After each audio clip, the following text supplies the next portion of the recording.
धन्यवाद उपसभापति महोदय। आपने मुझे 128वां संविधान संशोधन बिल पर बोलने का अवसर प्रदान किया।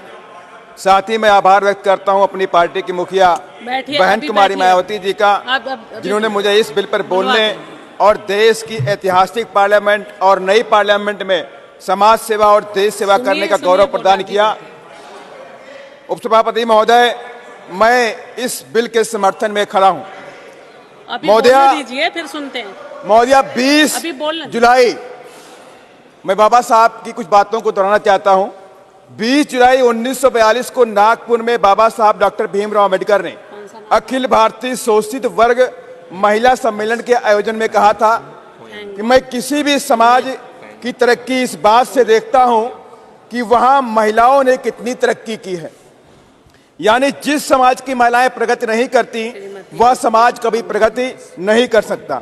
बाबा साहब डॉक्टर अंबेडकर महिलाओं की प्रगतिशील बनाने के लिए उनकी शिक्षा में भागीदारी, सामाजिक और आर्थिक स्तर में भागीदारी सुनिश्चित करना चाहते थे। इसलिए बाबा साहब डॉक्टर अंबेडकर ने हिंदू कोड बिल में महिलाओं को तमाम तरह के हक, अधिकार और पिता पति की संपत्ति में बराबरी का हक दिया, ताकि उनका सामाजिक स्तर बढ़ सके।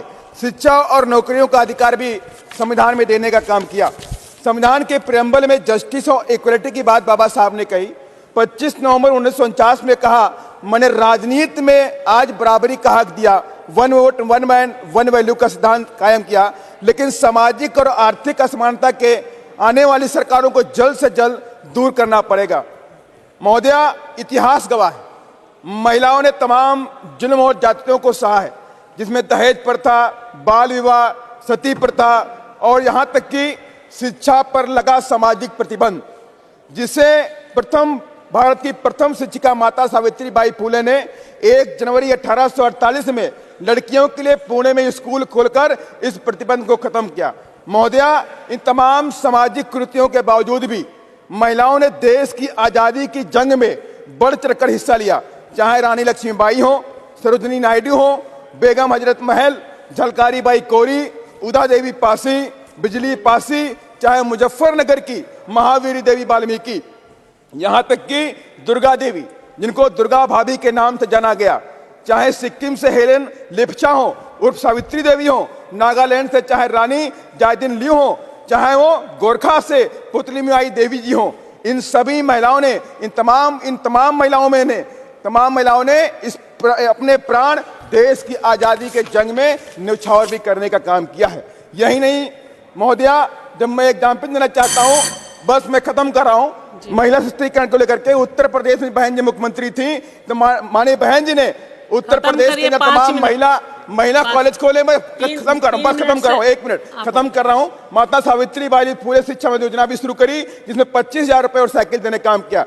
महोदया, मैं आपके माध्यम से केंद्र की सरकार से अपील करता हूँ कि अगर महिला सशक्तिकरण देना है तो SC, ST, OBC की महिलाओं को भी इसमें अलग से रिजर्वेशन देने का प्रावधान करें, क्योंकि पूरे देश के अंदर आज भी इन महिलाओं के साथ में अत्याचार होता है। अगर सही माने में मैं फिर से आपके माध्यम से केंद्र की सरकार से अपील करता हूं, SC, ST, OBC की महिलाओं को 33% आरक्षण में रिजर्वेशन सुनिश्चित करने का काम करें। इसको संज्ञान में ले, गंभीरता से ले।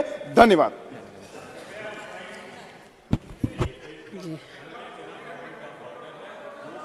श्रीमती SK